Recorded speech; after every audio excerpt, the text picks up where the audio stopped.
Greetings and welcome to Monarch channel, guys. Hope everyone's doing fine and you are ready for some serial killer stories. Before we start, please hit subscribe button, like and share the video. If any of you have your own YouTube channel and you need some background videos, please visit my other channel, Monarch Free Videos. They are all copyright free and you can use it in any way you like. All I ask is for you to subscribe, like and share a link. You can find link to my copyright-free background videos in the description box. Okay, let's get started.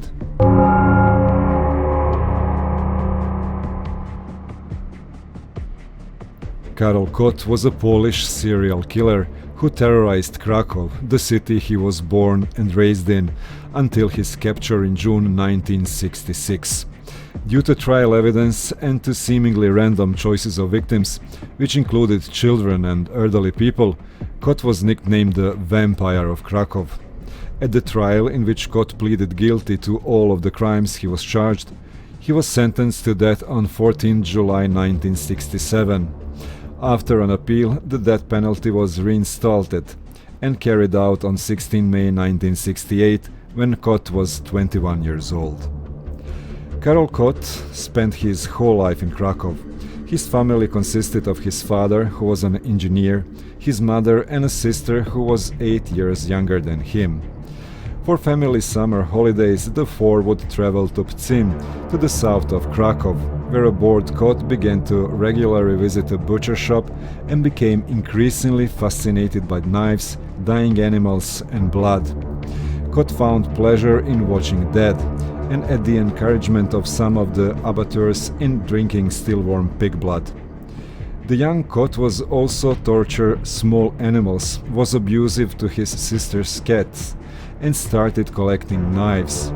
He indulged in studying anatomy books, imagining wounds that can be inflicted on people. Academically, Kot had no problems at school, although he remained isolated from other students for his somewhat strange personality. He was also a member of a shooting club, with dreams of becoming a commando or a student at the officer candidate school. Kot suffers a nervous breakdown because he failed one of his subjects in college. Eventually, he was allowed to study at another technical college for communication, where he passed the school leveling examinations. Kot's public crimes occurred in two separate sprees. On 21 September 1946, Kot attacked Helen Velgen, whom he stabbed in church. He drove the knife from behind when she kneeled down to pray. The victim managed to survive. The second attempt murder occurred shortly after, on 23 September, when Kot spotted Francesca Lewandowska leaving a tram. He followed her and stabbed her in the back on the stairs to her apartment. This attack was also unsuccessful, and both victims reported seeing a younger male attacker. 6 days later, on 29 September, he stabbed Maria Plicha from behind after he spotted her near a church and followed her to Jana Street. She died the next day, but not before Kot visited the hospital and inquired about the victim. After a lull of 17 months, the attacks recommenced. On 13 February 1966, in an overkill, Kot fatally stabbed an 11-year-old boy, Lazek Kalek. On 14 April 1966, he attacked an 8-year-old girl. Kot went to Jana Street and assaulted her when she came downstairs to collect letters from the mailbox. He grabbed her and dealt 8 stab wounds to the stomach, chest and back. The girl managed to return home and was taken to hospital, where the doctors managed to save her life. 4 days later, Kot returned to the scene, inquiring about the victim's name from her mother. During the break between attacks, Kot tried to poison random people. He bought some arsenic and went to a bar when he took a bottle of vinegar from the counter. When certain that nobody was looking, he laced it with arsenic, hoping that somebody would later use it and to be poisoned. He often left bottles of beer or soda poisoned with arsenic out in the open in popular spaces, but nobody ever drank them. He once poured a large quantity of arsenic into a schoolmate's drink, but the boy noticed the suspicious smell and refused to drink it. During the trial, expert witnesses stated that the amount of arsenic used by Kot was sufficient to kill anybody who would drink the beverage. During this time, he also plotted 4 other murders, all without success, as well as initiating several unsuccessful acts of arson. Kot boasted of his crimes to a fellow student, Duanta, who informed the authorities. He was arrested on 1st June 1966, the day after his final exam, which he was allowed to sit in order to prove that he was sane, so he could not later plead insanity during a trial. A search of his house revealed 16 knives and an assortment of other weapons that belonged to him. On 3rd July, Not has his first formal interview, and on 6th July, in a police lineup, he was identified by Velgen, the woman he stabbed inside the church.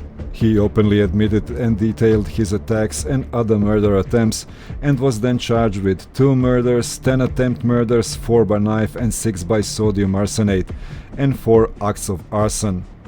Numerous expert witnesses were appointed to find the cause of Kot's psychopathic behavior. They discovered that Kot had shown strange inclinations since his early childhood. After a series of psychological observations and examinations, the doctors asserted that he was completely sane and could attend the trial with full consequences of his actions.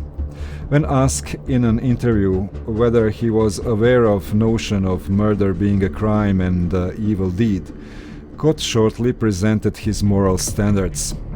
According to him, what determines moral appropriateness of human actions is the fact that they bring an individual satisfaction and a sense of fulfilled duty. He therefore considered himself a murderer, but not an evil person. The trial began on 3rd May 1967, and Kot pleaded guilty to all charges. The verdict was handed down on 14 July 1967, and Kot was sentenced to death, as well as losing citizen rights. An appeal based on diminished responsibility began on 22 November 1967, and his sentence was commuted to life imprisonment. However, a higher court appeal reinstated an original sentence on 11 March 1968, and this sentence was carried out on 16 May 1968. After the hanging, an autopsy was carried out, which revealed a brain tumor. Moreover, no official documents confirm the autopsy of Karol Kot exist.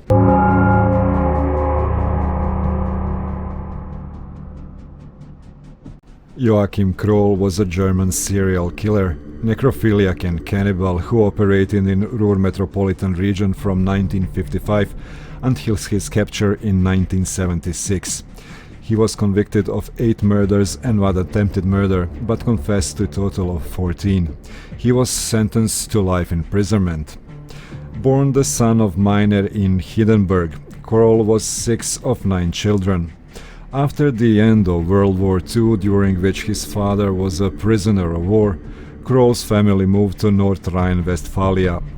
He began killing in 1955, after his mother died. Around 1960, Kroll went to Duisburg and found work as toilet attendant. Afterward, he worked for Thyssen Industries and moved to Friesenstrasse district of Duisburg. At the time, he resumed killing people. Kroll was very particular about where he killed, only killing in the same place on a few occasions years apart. This and the fact that there were a number of other killers operating in the area at the time helped him to evade capture. Kroll would surprise his victims and strangle them quickly. Afterward, he would strip the body and have intercourse with it, often masturbating over it again. He would then mutilate and cut off pieces to be eaten later. Upon returning home, he would have intercourse again with a rubber sex doll he had for this purpose. On 3rd July 1976, Kroll was arrested for kidnapping and killing a 4-year-old girl named Marion Kater. As police went from home to home, a neighbor approached a policeman and told him that the waste pipe in his apartment building had blocked up. And when he asked his neighbor, Kroll, whether he knew what has been blocking the pipe, Kroll had simply replied, "Guts." Upon this report, the police went up to Kroll's apartment and found the body of Marion Keter cut up. Some parts were in the refrigerator, a small hen was cooking in the pan of boiling water, and the entrails were found stuck in waste pipe.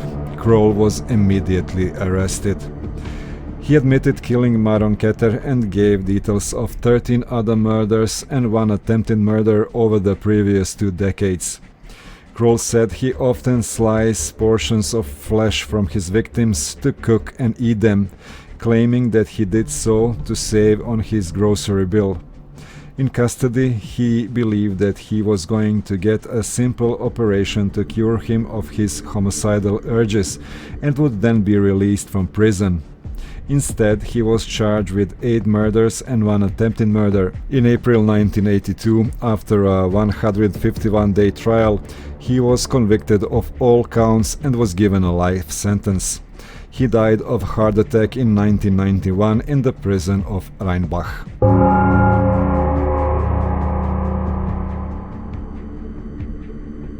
Stole Trifunovic. Originating from the city of Niš, located in today's Serbia, Trifunovic was considered to be Yugoslavia's most feared and by far most intelligent serial killer, murdering 60 people during his killing spree.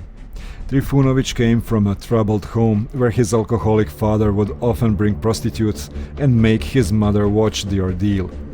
Breeding hatred for the woman who brought his mother such humiliation, Trifunovic admitted to fantasizing about murdering prostitutes even as a child. As a young man, he committed a series of sexual crimes, being only 15 when he raped a 12-year-old girl. Well known in Belgrade in the years prior to World War II, Trifunovic would stalk parks at night waiting for couples. His usual practice was hitting a man with a metal bar so he would lose consciousness and raping a woman. However, he committed his first murder in 1948, first raping and then strangling the victim, when became his modus operandi for all subsequent crimes. A devoted fan of Jack the Ripper and Honoré de Balzac, Trifunovic wrote poetry he read to his victim prior to killing them. One survival witnessed to this, adding he would also complain of how little appreciation people had for poetry and prose. Using a fake beard and costume he stole from an apartment of a well-known Belgrade theater actor, Trifunovic was extremely difficult to catch. Leading a double life, Stole passed as a calm, loving husband and a hard-working construction manager for years. Among his many victims was also his wife's sister, which he raped and murdered just like all other victims. His fatal mistake, however, was not related to murders, but setting a fire to a cafe of a business partner he had crossed. Forgetting to remove his fingerprints from the bucket of gasoline, Trifunovic was caught and eventually found guilty by his own admissions for both setting fire and rape and murder of 60 women. Unlike everyone else, German occupation liberated me. It provided me with an opportunity to commit many crimes for which I would otherwise be caught and sentenced long time ago, he said on one occasion. Committing suicide by piercing his throat and heart with 2 metal bars, Trifunovic died in a prison cell awaiting his trial.